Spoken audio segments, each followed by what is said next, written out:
I heard a voice that said, "Do you see what I can do? Now come find me."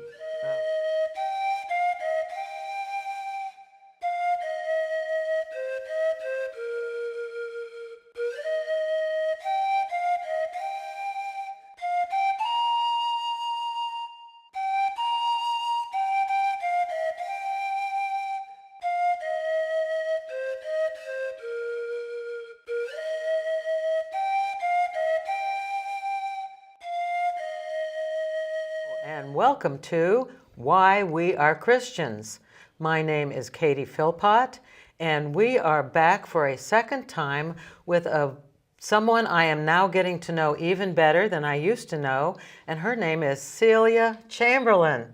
Hi, Welcome Kate. back, Celia. Thank you very much. Well, we had a half-hour show that our viewers would have seen last week, and we talked about how you were born and raised in San Francisco, and how you grew up in a kind of a permissive hippie era. Almost hippie. Almost My mom said hippie era, at least.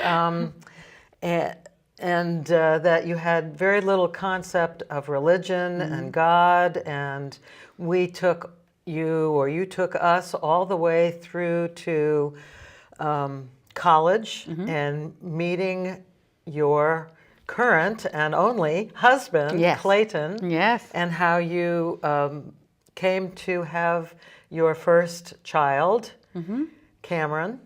And I would like you to repeat kind of what happened around that birth and then where you went after that. Yeah. So he is my link to God. He is filled with the Spirit, truly, even now.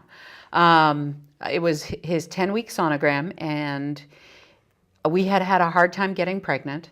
So seeing that 10-week sonogram, I heard a voice that said, "Do you see what I can do? Now come find me." Oh, wow. And the voice was from God. Yeah, I knew it. Yes. So it was just a matter of finding where I was supposed to talk to him.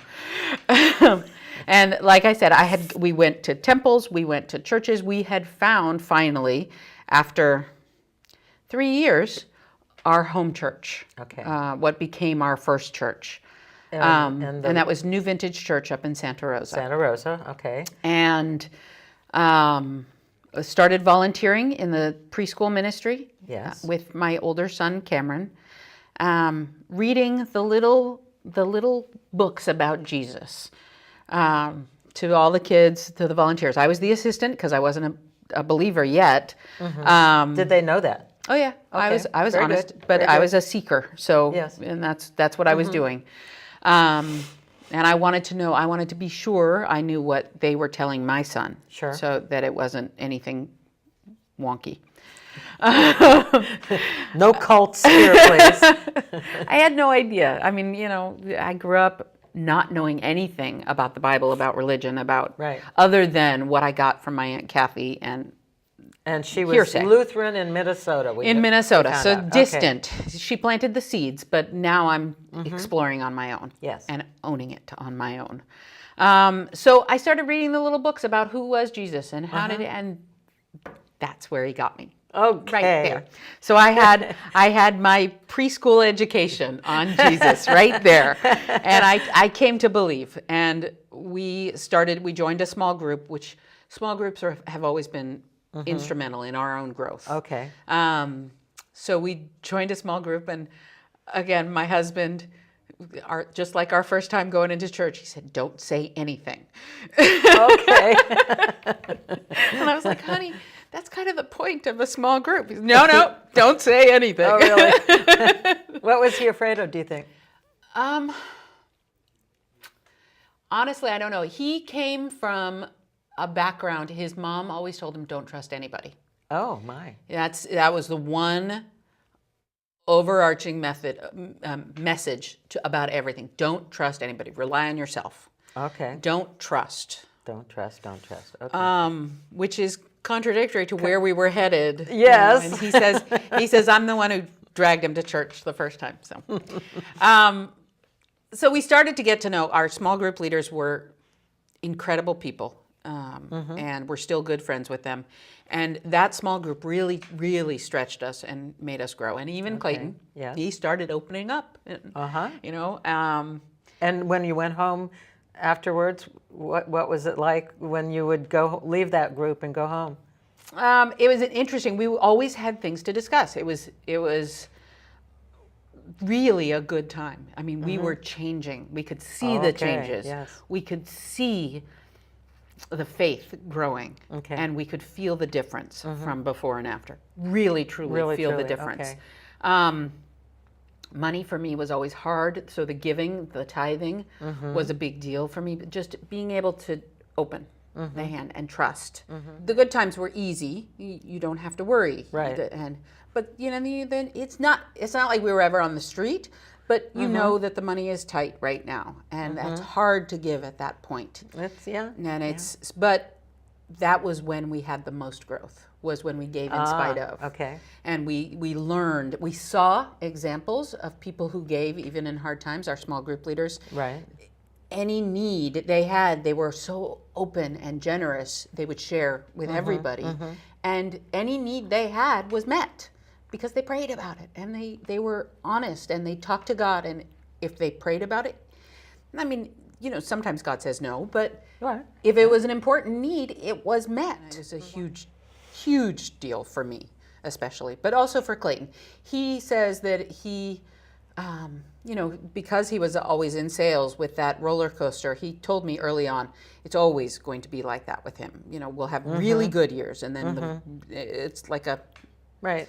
Well, you know, you have the up and down, and there's both of called us budgets. started noticing when, you know, he was in technology, boom, bust happened. He was in real estate, the bust happened. When the bust happened with the real estate, and we ended up having to sell our house, it wasn't so bad. Oh. You know, and so we the were difference able to do was- it without the recriminations and the what if I had done this, or you know, we didn't save enough, we didn't do this. No, it'll be okay. We'll be okay. It's not the end of the world. So, And I'm not hearing you say God's just a fix-it guy. no, it was good and bad. So, being able to rely on him in both the good and the bad. It was not that he fixed our problems the way we wanted. It was that he fixed the problem because we were able to believe in him and rely on him even when it was hard. Yes. So even when the problem maybe didn't get fixed for a while, it was just being able to trust that it eventually would all be okay. Somehow, some way. And we didn't have to know how. We didn't have to have all the answers. That was another big thing for me. Growing up, were you my thinking... family is very science-based, very fact-based. Empirical so stuff. You have to know why. My brother is in computers and science, and you have to know why. And for me, being able to give up the question, I can keep asking the questions even though I believe. I don't have to have all the answers in order to believe. I don't have to know every answer to say, now I can do this, you know. So I'm able to walk in faith that it will be okay. And Like Romans 8:28, God works all things for the good for those who love him and are called according to his purpose. yeah. So and those changes were incremental, but they became more noticeable in our day-to-day lives. Like I said, you know, when the times were hard and we had to downsize, and we had Clayton's big on goals and achieving goals. So we kept lists of things we wanted to do, short-term, long-term. One of our long-term goals was to get our master's degrees.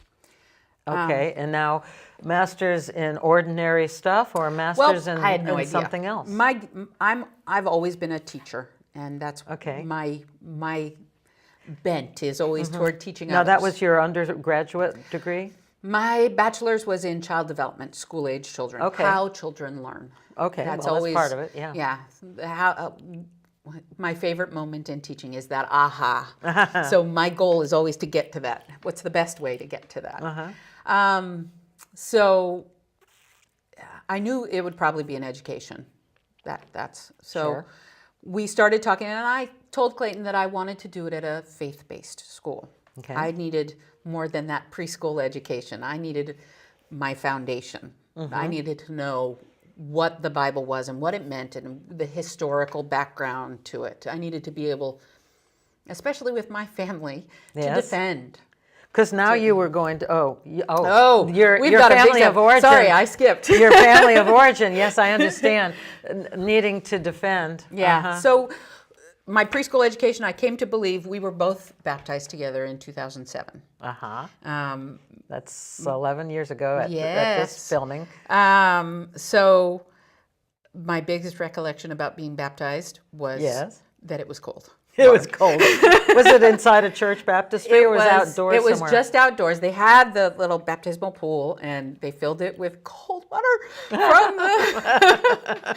And so, there's a line of us. They do it on one day. There's a line of us, and Yes. we do the in dip. and out, in and out. And Okay. Clayton went right after me, and it was good. It was a really good thing. Understanding what baptism was, that it was a display of your faith, that it wasn't Yes. necessarily, now's the moment when I understand everything again, right. but now's the moment when I say, I am Christian. When you And announce to the you're world. announced yes. to the world. Yes.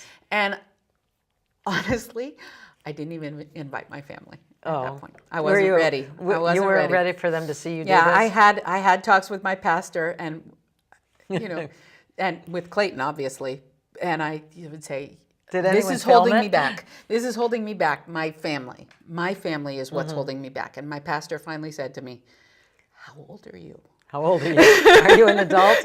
Married with kids? Really, is this that important? Just, and Clayton had been telling me the same thing, and it really gets him that it took somebody else saying the exact same Yes. thing for me to say, "Oh yeah."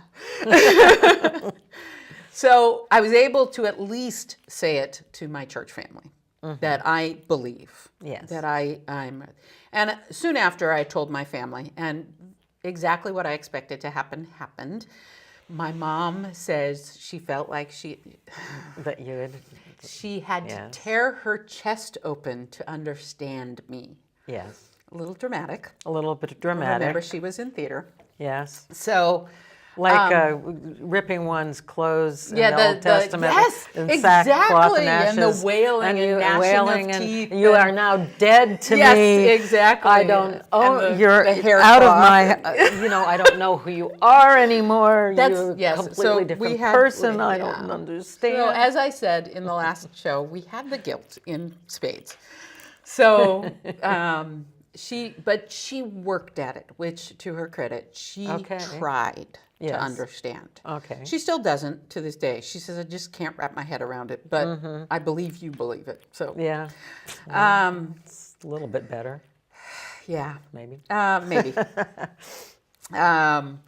But my brother is 6 years older than me, so we never had the greatest relationship. He's a lot like my father. He's a little more distant. Okay.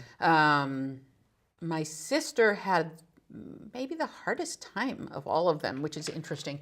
And she stopped talking to me for a year, Yeah. at least a year. So She talked to you now? not really. Not really. No, Huh? no. Well, that's another part That's of something else. when we chose to move to Mongolia and become missionaries. You did? That was- We haven't gotten there yet. So that was sort of the nail in the coffin. That was just you've gone too far. This is just too weird. Well, okay. So we've wet the whistle Yeah. about that, but Yeah. let's put it Back on the up. back burner. Okay. And okay. So where did you go to get this higher education? So in we a started looking. Christian base? I didn't even know. I grew up in San Francisco. You drive through Marin County, there is Seminary Drive. I Yeah. had no idea there was You've a been a seminary seminary there. What do you know? So we were looking around and we happened to get a postcard in the mail addressed to resident. Come see us. It's our open house from Golden Gate Baptist Theological Seminary. Oh my goodness. There in Mill Valley. So we made the appointment. We decided to go in. It's an hour south of us from Santa Rosa. And we went in and started talking to them. And for me, being such a young Christian, I had no idea how to discern, false teaching, whatever. Right. It was, for me, again, if it feels like this is where I'm supposed to be, then this is where I'm supposed to be. Okay. That's That's the most important thing And at so- that point in my development. So you walked in, and So we walk in, everything is good. We meet the teachers, everyone is so friendly and so kind. And we sat in on 2 different classes, and they were interesting and engaging and really good teachers. And I wanted to go there, but it's an hour south of us. I have now just discovered I'm pregnant with my 3rd child. oh yes, And another CC. yeah, another C for the group. So we had questions, how is this going to work? Really? How is this going to? But they're a commuter school, so they try and make it as easy as possible. And all of a sudden someone asked, are you going to live on campus? We went, wait, you have housing on campus? Huh? Again? I didn't know this. And we started For whole running numbers. families even. Yeah, so we started running the numbers and looked at the apartment. They have a 3-bedroom apartment Yes. that we could live in, and the budget, literally to the penny, our budget didn't change. Oh, if wow. we moved down onto campus, our budget is exactly the same, adding in tuition, Yes. savings on rent. Yes, It was amazing. To Ama- the yeah. penny again. that is yes. So, needless to say, we felt like that was where we were supposed to be. We did it. Okay. And and I then, deferred and what was one he semester. going into? Clayton was just, he was now working from home doing sales. At this time now it's real estate and insurance. And so he's just working from home, Okay. being able to support the family, watch the kids when I'm in class. I'm a full-time student now. And he's working. And he's a Christian now, for real? He is. Or, Oh, okay. I mean, at that point. yes, absolutely. We were both baptized in 2007. We moved down 3 years later. We are both Christians. Okay. As far as we know. That's what it takes. Okay, we said it. We're done. And so he's going to work. I'm going to class. My very first class is church history, and then I'm taking a theology class. And my very first class in theology is whoosh, over my head. I'm now in school after 10 years. I have no idea what I'm talking about. And God bless him, he's talking about all these ideas, and I'm like, oh, my child is 8 months old, and I have to go feed her in 2 minutes. I can't even focus. How am I going to get through this? Oh my. I don't even remember how to write a paper. But it worked. But it really felt like this was Clayton's bailiwick. This was his thing. He's a philosophy major. Yes. I was like, you should be taking these classes. This is really cool. You'll like it. I liked it. I enjoyed it. I enjoyed the education side more than yeah. the other. I mean, it was really interesting. Church history especially was fascinating. I love Yes. history. So it was building my foundation. It was helping me understand what I believed and why I believed, putting a name Sure. to it and defining it a little bit Yes. more. So I am truly coming to understand and be able to explain why I believe what I believe. And so he would take, they have spouse classes, which was usually for Yes. the women. Usually for the women, yeah. But he's taking those, and he really likes it. And it's the same professors teaching to the spouse. Yes. So he really likes it, and he's starting to develop relationship with the teachers. right. And starts taking a class here and there for credit now. Okay. And I have now, I did a full year, and I started to burn out. Because Okay. my Well, daughter. 3 kids. Yeah, it's really And you're hard. teaching them at home? We're doing homeschooling as well. So you're doing so homeschooling. I set so up you the were homeschooling this to is a leave, big and I thing. sometimes will do it during the day, or I'll go study. It was a lot. So I pulled back, and he started taking more classes. Okay. And so So the now he's teeter-totter, good. Yeah. So yeah. we just started doing back and forth, and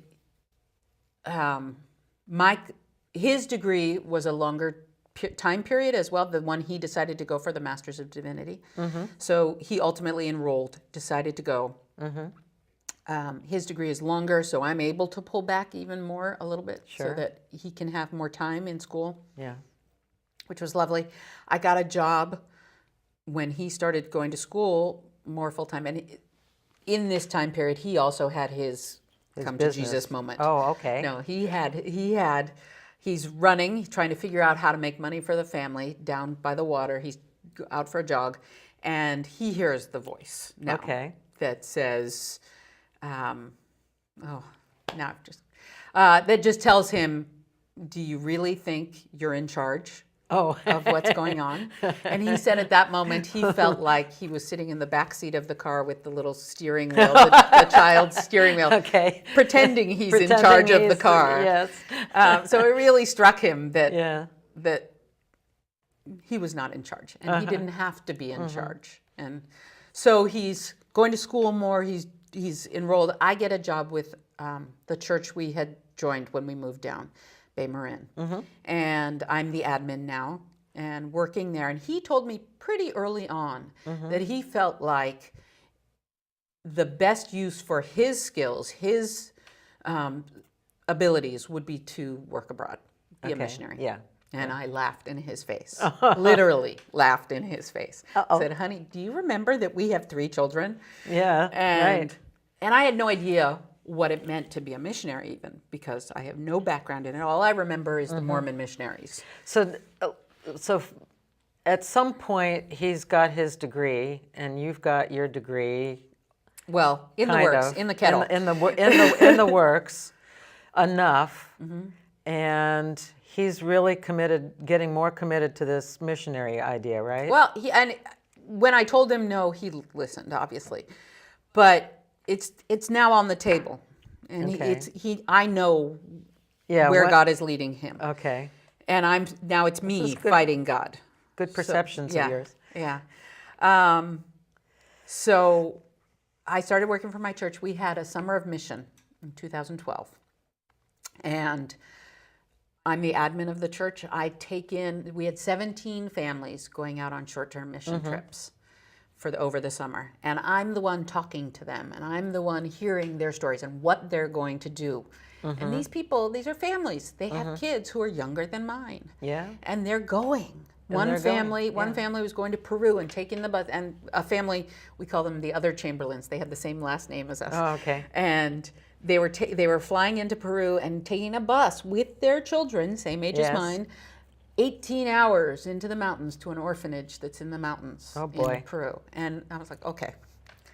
Okay, if they All can right, do it. If they can do it, fine, fine. Okay. And so he really worked on me that summer. Yes. Because I'm having to tell their stories and what's going on, and he really worked, and he broke my heart that Yes. summer for missions. Okay, So it really made it clear, okay, So let's where. get to where, some of the current good stuff We started happened, exploring, how that yeah. happened. So we started exploring missions and what that meant. We talked to, because we're at a Southern Baptist school, we talked to their mission board. Yes. Because nobody ever said this, but because we were not Christian for so long and we're older, Yes. now we're in our 40s, Yes. we have a life. We've made mistakes. We've done things Oh. that the mission board would see as flags. And they didn't say that, but You got it. because Clayton is very to the point. Would we pass? Is Right, the question. yeah, let's get And they to- said, well, yeah. here's the deal. This might be a flag. This might be a flag. Whereas a couple coming in, young, no children. Innocent. Our child is going to be a teenager by the time we graduate. That's a Yes. huge flag for them. So, just you got apples to apples. Guess who they're going to Yes. pick? Right. And they didn't say. So we found this one teaching organization, and granted, it's teaching again, but Yes. we thought, okay, Clayton can do something that's parallels. They Yes. they don't mind if he does his own thing as long as it parallels Okay. the education, the vision of the organization. And So they were stuck focused on you with us. as a Yeah. teacher. Yeah. Okay. And every organization, they'd say, "Where do you want to go?" And we'd say, "I have no idea." knows? Yeah. Yeah, we don't know. We just know we're supposed to go. And so they would say, "Well, call us when you figure that out, when you know where you want to go. This is where we are. This is what we do. Call us if it's what's for you when you graduate. Okay. Call us when you graduate." Going ELI, over and over. the organization we went with, is the only one who stuck with us through those Okay. 2 years. They called us every month. That's good. Yeah. It was huge. Gives you some confidence. They didn't even know what they were doing at times. The person who called us didn't even know that the mailroom at Christmas time sent us a $5 coffee card, or that you know, she put in the notes that we were considering Cambodia, so they sent us the Lonely Planet Guide for Cambodia. And because we had friends in Cambodia, so that they had 7 countries that they were working in, and they said, you know, consider how did these. you get to pick the one you're in? And It picked us. it picked you. How did it pick you? We with our heads. And we which picked, one is it again? We picked Mongolia. Okay, Mongolia. We picked Cambodia. Yes. For obvious You reasons. wanted warm. Well, actually, Clayton and I don't do well in warm. Oh, So okay. it was in spite of that. Oh, we great. thought- Okay, We good. had friends there who were really good friends with the kids. It would have made it easy on them, the Yes, transition. yes. We thought, perfect. That's it. We're going to announce within the next couple of weeks. We get a call from our counselor at, you know, she's the one who calls us every month, and she says, I've got the country director who wants to talk to you from Mongolia. And I said, sure, we'll talk. We had discarded Mongolia because there was no teacher stipend to offset how much we had to raise, and it was a very expensive country for a family to live in because it's so remote. Okay. So we had discarded that because family of 5 raising a lot of money is, I thought, hard. Yes. So, but we talked to him, and he said, we have a need. We want to open language schools. That's our vision right Okay. now. And we need a teacher, obviously. Yes. But we've talked to the other teachers in the one language school we've opened, and they think it would be a good idea to have a business person. Okay. And suddenly The two go together. we have a plan for our family. And it became very clear that Mongolia was where we were supposed to be. I mean, Okay. he would just, it felt like he led people into our path and was just weaving it together for us, who had been to Mongolia, random things, where we're meeting somebody at a baseball game who did Peace Corps from Australia. He did Peace Corps in Mongolia. And 20 years ago, and he said, I love Mongolia, with his thick Australian accent. So, needless to say, we raised the money.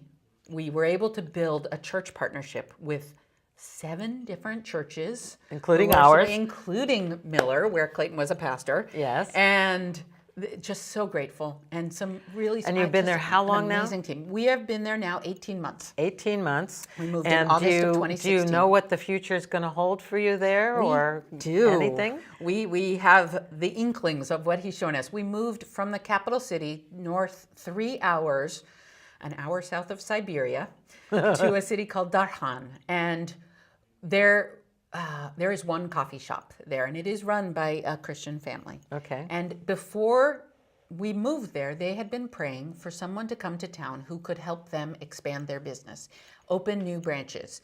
And so we came in, we found the coffee shop pretty quickly because we like coffee. And that is where we do our ministry. We do English language clubs there, and we do, very good. we meet people there who just want to talk. Now, I could probably have yet another whole show about you in Mongolia and what God has done and what God is doing and will do. But please tell the people what they can do to get a hold of you. Absolutely. Just give us like an email address or something. The easiest and simplest is C4, the letter C, the number 4, our last name, Chamberlain, Lain, @gmail.com. Okay. You have been seeing Why We Are Christians. We have spent wonderful time with Celia Chamberlain, and we are out of time. I wish we could spend more. So long.